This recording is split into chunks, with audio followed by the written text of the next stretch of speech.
Hello friends, আমি চলে এসেছি কার্তিক আমার নতুন ইউটিউব চ্যানেল টু সাইড কিচেনে। আজকে একটা নতুন রেসিপি নিয়ে আজকে রেসিপি যে মশলা পটল ভাজা রেসিপি, সেটা বানাতে কী কী উপকরণ লাগে আসুন দেখাই। তার আগে একটা কথা বলে দিই, আমার চ্যানেলে যেসব ভিডিও ছাড়া আছে আপনাদের যদি ভালো লেগে থাকে অবশ্যই লাইক কমেন্ট শেয়ার করবেন, বেশি বেশি করে শেয়ার করবেন।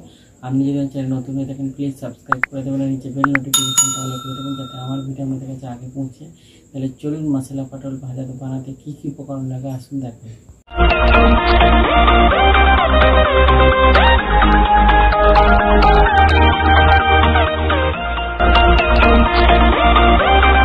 মশলা পটল ভাজা বানাতে কি কি উপকরণ লাগে চলুন দেখিয়ে দিই। আর একটা কথা বলে দিই, ভিডিওটা প্রথম থেকে শেষ অবধি দেখার অনুরোধ রইল। তাহলে চলুন রেসিপিটা শুরু করি। এখানে আমি কয়েকটা পটলকে হালকা খোলা ছাড়িয়ে দু টুকরো করে নিয়েছি। এখানে পরিমাণ মতো সাদা তেল নিয়েছি, নুন নিয়েছি, জিরে গুঁড়ো নিয়েছি, হলুদ গুঁড়ো নিয়েছি, লঙ্কার গুঁড়ো নিয়েছি। এখানে আদা রসুনের একটা পেস্ট নিয়েছি। তাহলে চলুন রেসিপিটা শুরু করি। পটলটা মেখে নেবো, ওর জন্য আমি এর মধ্যে দিয়ে দেবো আদা রসুনের পেস্টটা, দিয়ে দেবো লঙ্কার গুঁড়ো, এবার দিয়ে দেবো হলুদ গুঁড়ো, দিয়ে দেবো জিরে গুঁড়ো, দিয়ে দেবো নুন।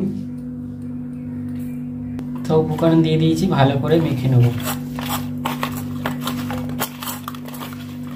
ভালো করে মেখে নিয়েছি, গ্যাসটা জেলে কড়াটা বসিয়ে দিয়েছি। এবার আমি এর মধ্যে তেলটা দিয়ে দেবো। তেলটা গরম হয়ে গেছে, এবার যেরকম পটলগুলো মেখে রেখেছি সব পটলগুলো দিয়ে দিয়েছি। এবার লাল লাল করে ভেজে নেবো।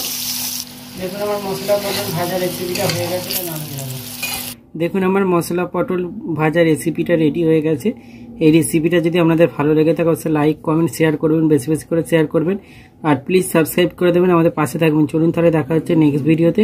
এরকম নিত্য নতুন ভিডিও পাওয়ার জন্য আমাদের চ্যানেলটাকে অবশ্যই সাবস্ক্রাইব করবেন, আমাদের পাশে থাকবেন। চলুন তাহলে দেখা হচ্ছে নেক্সট ভিডিওতে।